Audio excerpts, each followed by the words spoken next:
Welcome to today's Global Connections program. I'm Bill Miller. Today we're going to be taking a look at landmines and not just demining areas, but also all of the ramifications of dealing and helping people who have been affected by landmines. My guest today is an expert in this area. My guest today is Ms.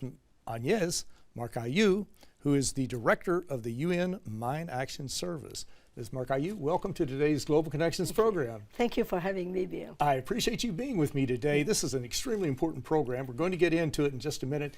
And I was going to read a long list of your accomplishments, but I'll just ask you, tell us a few of them, then we'll get into the program. What led you in some of your previous positions to get into this extremely important job in the United Nations?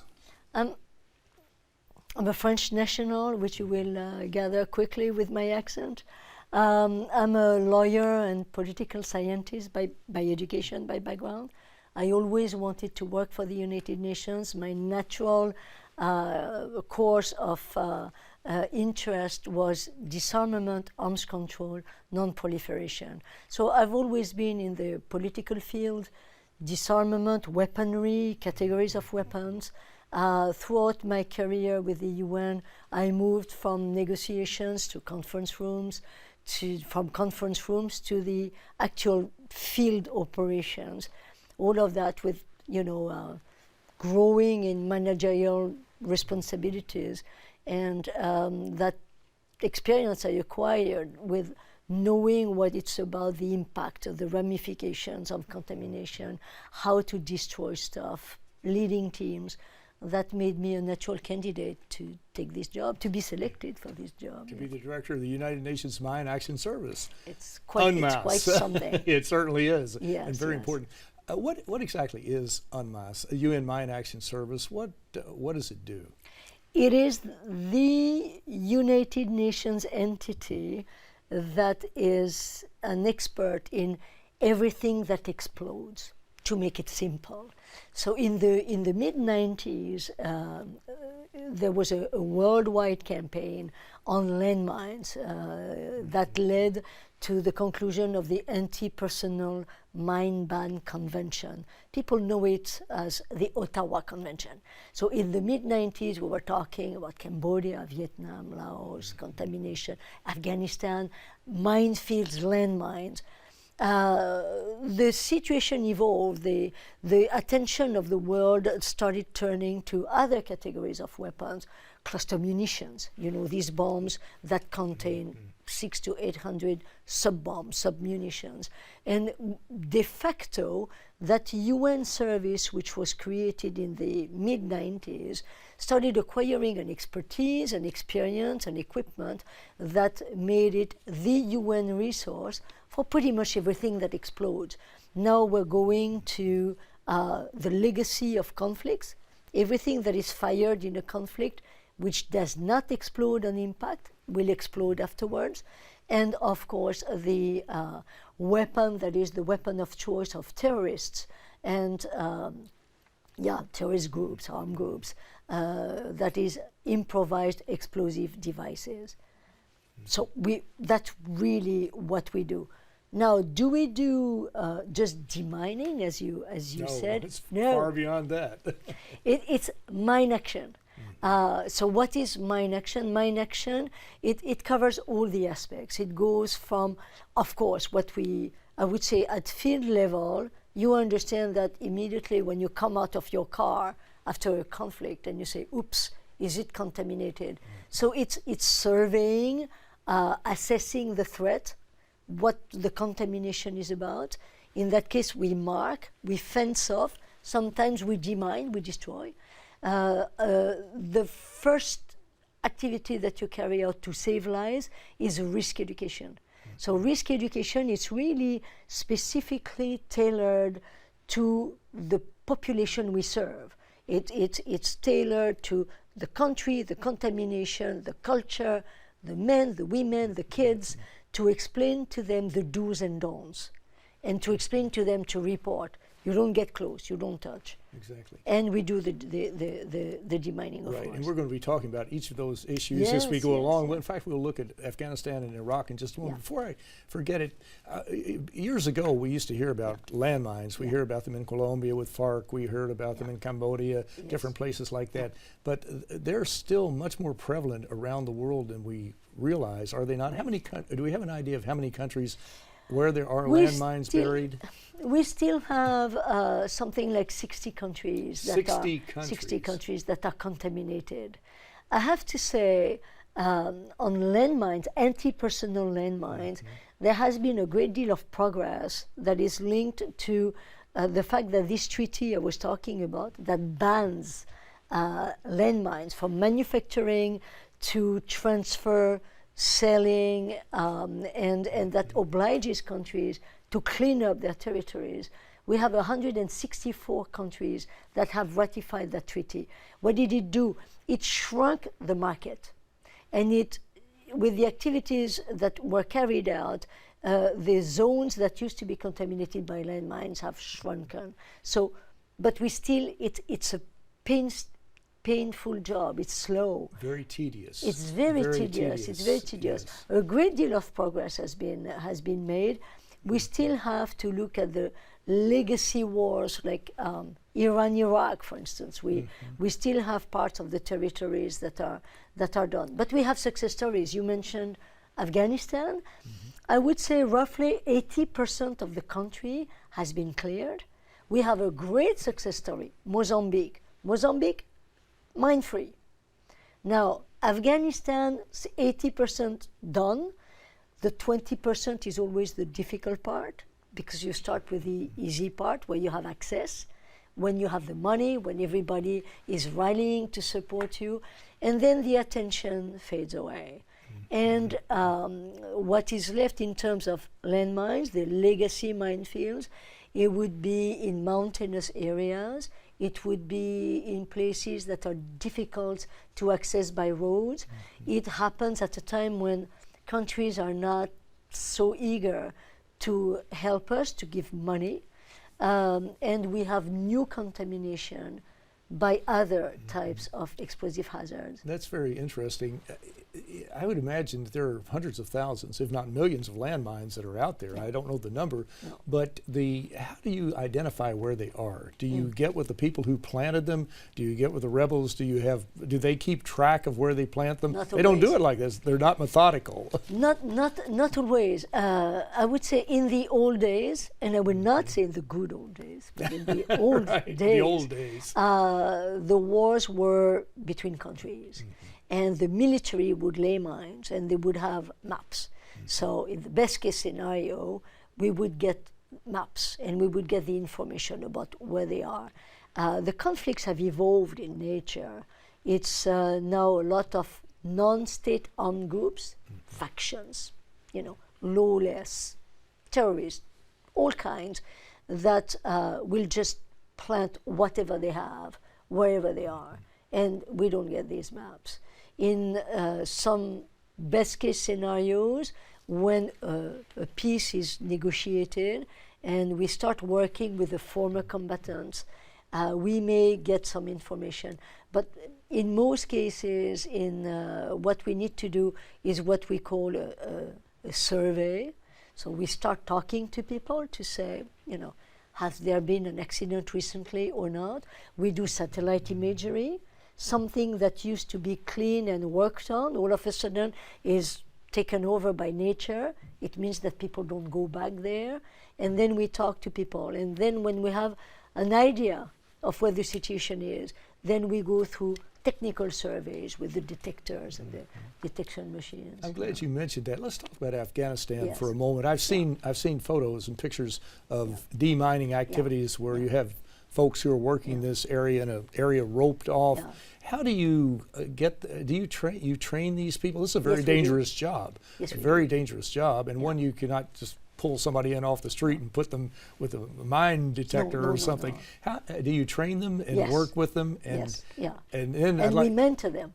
Yeah, you mentor them, Yeah, yes. It's really whether we operate in a peace operation context, as we said, the UN peacekeeping or peace operation, or in a humanitarian emergency context, we rely upon local capacity. And when it does not exist, we build it.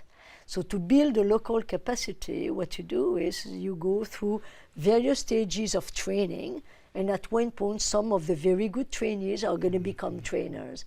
We have a beautiful example in Colombia where we have women who have become trainers of deminers. So it's also, for me, it's very important to give the national staff some skills that can be transformed into, it's vocational skills. It's not just when the demining is complete, then they are doing nothing. And the example of Afghanistan is a good one.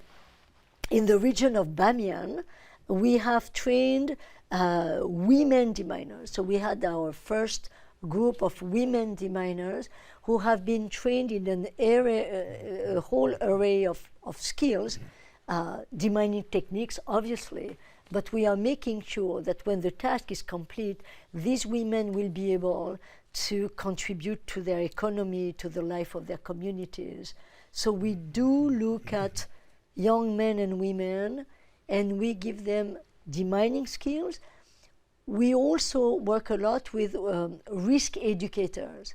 So risk education is a good activity where the messaging is carried out by people of the community to the community. You would not have foreigners like us try to talk to people. There is more than the language. It's the culture. Exactly. How do you educate the older older people such as myself could understand the problems associated with landmines, but how do you work with the young people, children in particular, perhaps children 5, 6, 7, 8 years old, who really don't realize the gravity of a landmine? Do you have educational materials for them and that type of thing? It's specifically tailored to boys and girls because they react differently.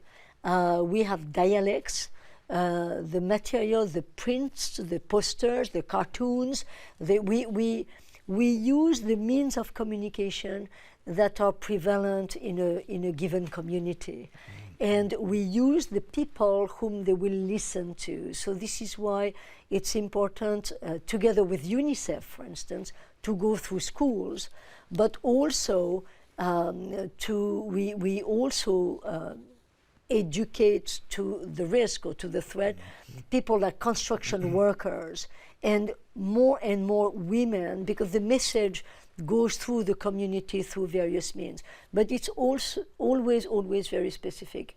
It is not because we have worked in one Arabic-speaking country that we take that material from Iraq to Syria to Libya. It's different. So this is why also we have this great investment of experts in communication, in talking to kids, in grabbing their attention and making it in a playful way. Well, you're watching Global Connections Television, which is a privately funded, independently produced program. The opinions expressed on Global Connections are solely those of the moderator and his guests. We would invite our viewers to go to our website at www.globalconnectionstelevision.com to view previous programs. Also, if you're involved with a PBS or community access television station, or perhaps an educational institution that has an intra-campus television hookup, or you just have a computer and a website and you like our shows and you would like to share them, please feel free to do so. Global Connections Television is provided at no cost as a public service to help us better understand international issues and how they impact our lives. Today we're taking a look at landmines, and not only just demining, but pulling a landmine out of the ground, but also all the ramifications of it. And my guest today is an expert in this area. My guest today is Ms. Agnes Marcaillou, who is the director of the United Nations Mine Action Service.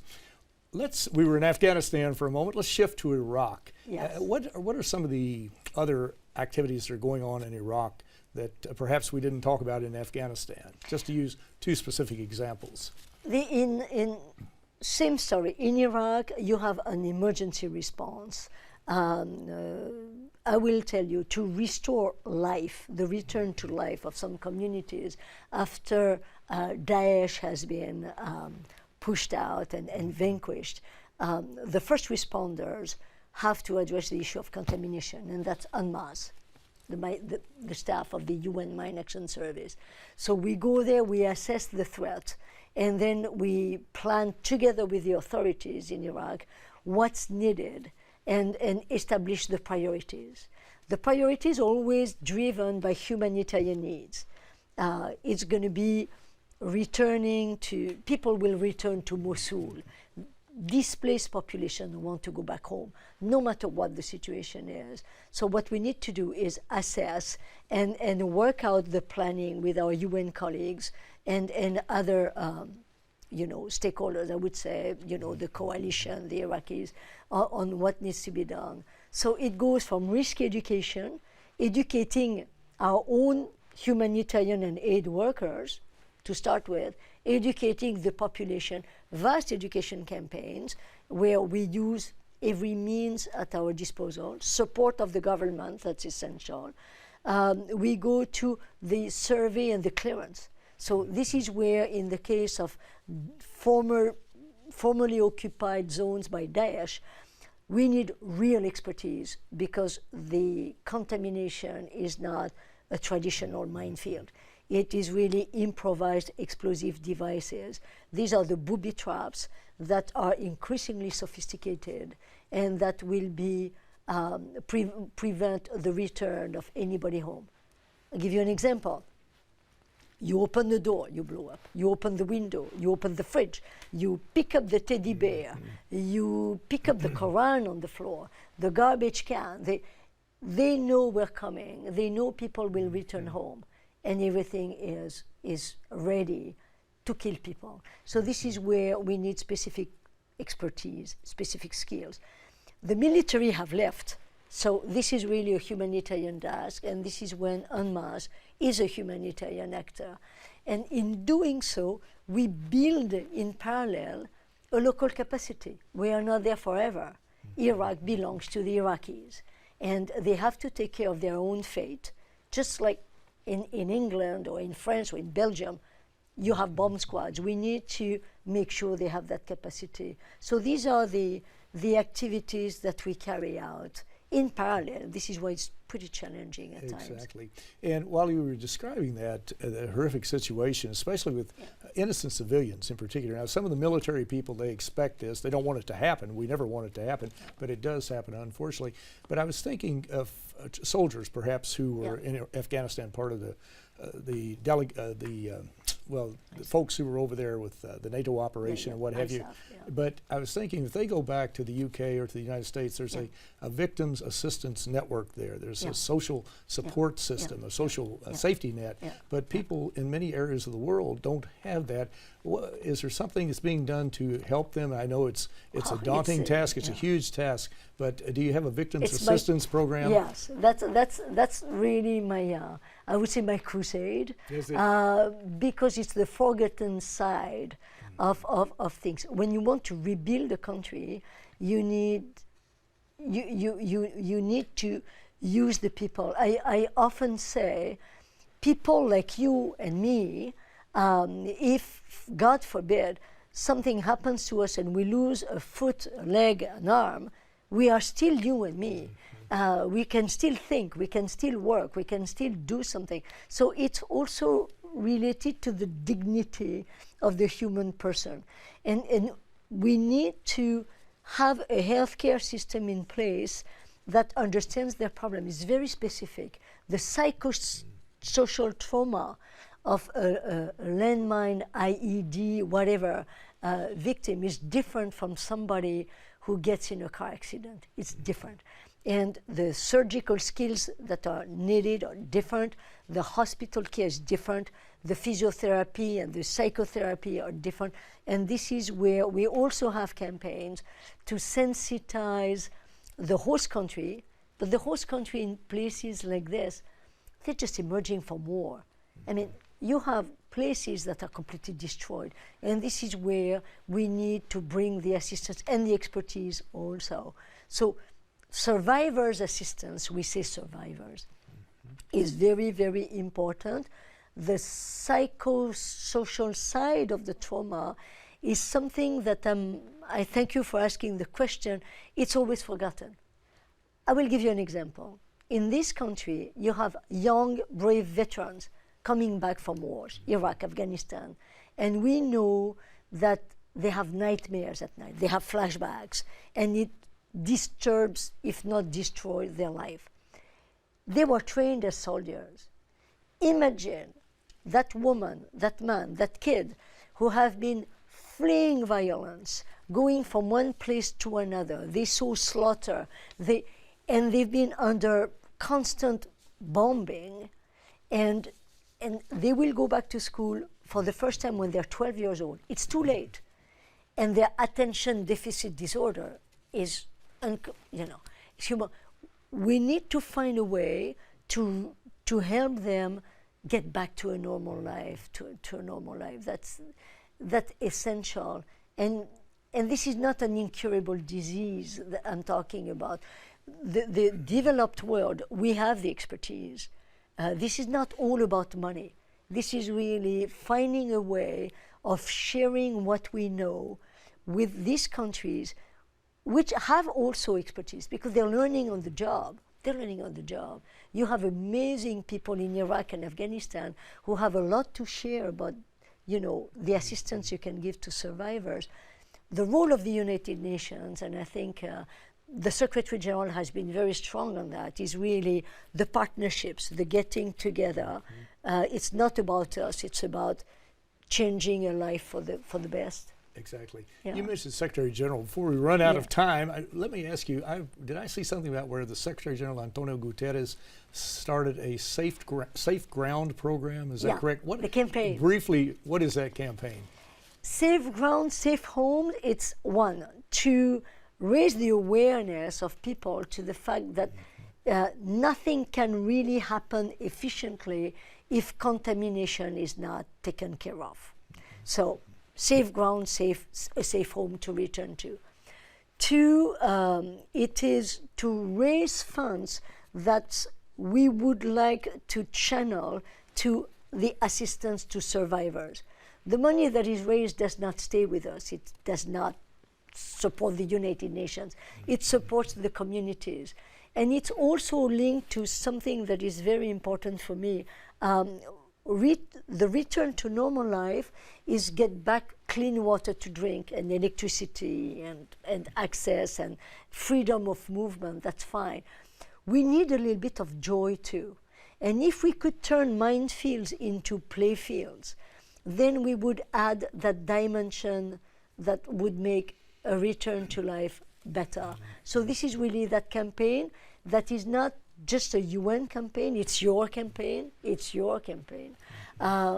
take it, safe ground, safe home.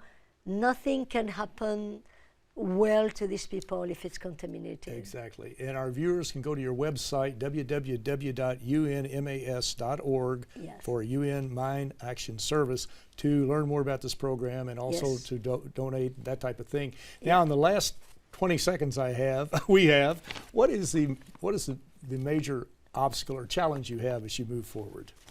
We have two challenges. One is, in some contexts, accessibility, access, safety. The other obstacle, or something that slows the work down, is money. We are not dealing with an amazing disease that nobody can treat. The more money is available, the more teams will be available to educate, to train women and men and boys and girls in the field, to do risk education, to print cartoons, to go on air. It's about partnerships. The more people will know about this issue, the easier it's going to be. And I am so grateful that you gave me this opportunity to talk about a topic that people don't know. And normally. hopefully more media will help get the message out, because it Yes. is such an important message. But Ms. Agnes Marcaillou, it's a very important job that you're doing, and one that literally hundreds of thousands, if not millions of people depend upon this. Yeah. And so we encourage everyone to learn more about it, and to commend you for the great work that you're doing. But keep it up, and as we move forward, keep us posted on how it's going. But I want to thank you so very much for a very interesting and a very informative program. Thank you. My Thank pleasure. you so much. Thank you. Thank you. I'm Bill Miller. Thank you for joining us today on Global Connections Television.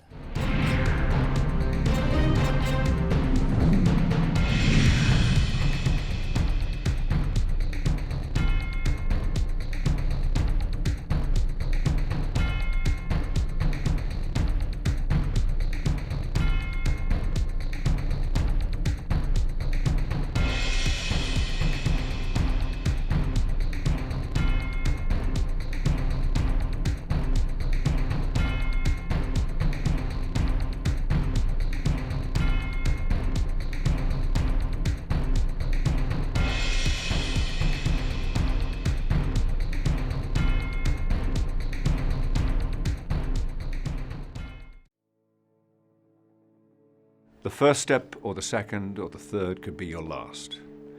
If you are in Afghanistan, Iraq, Nigeria, Somalia, Syria, or Yemen today, you may not even need to take a step. You could just turn on a light or open a cupboard, and that could set off an explosion that could bring down your house and your neighbor's house. Today is the International Day for Mine Awareness and Assistance in Mine Action, and I am helping the United Nations bring attention to the continuing struggle to rid the world of landmines, explosive remnants of war, and improvised explosive devices. Last month was the 20-year anniversary of the entry into force of the Anti-Personnel Mine Ban Treaty. So far, 164 states have ratified or acceded to this treaty. 88 countries have destroyed more than 50 million stockpiled anti-personnel landmines. 31 states that had landmines on their territory have cleared them. This is a remarkable achievement that deserves to be celebrated. It was brought about by advocacy, fueled by dismay and disgust. From the energy of activists and dreamers, through the work of civil society organizations, the United Nations, academics, international jurists, journalists, and governments, a weapon that was once in widespread use, which was easy and inexpensive to make and deploy, was stymied by collective action. Every landmine not made means potentially that one child's life was not violently taken away or altered forever. The United Nations remains committed to a world free from the threat of mines, explosive remnants of war, and improvised explosive devices, which is why it has today launched a global campaign, Safe Ground, which promotes the linkage between mine action, sport, and the Sustainable Development Goals. Safe Ground turns minefields into playing fields, to foster communities and to raise awareness about victims and survivors of armed conflict. I call on everyone to take stock of the fact that regardless of the task we face, like when tackling the scourge of anti-personnel landmines 20 years ago, by taking collective action through argument and advocacy, changing minds and attitudes, and through painstaking and tenacious work, we can make this world a better place.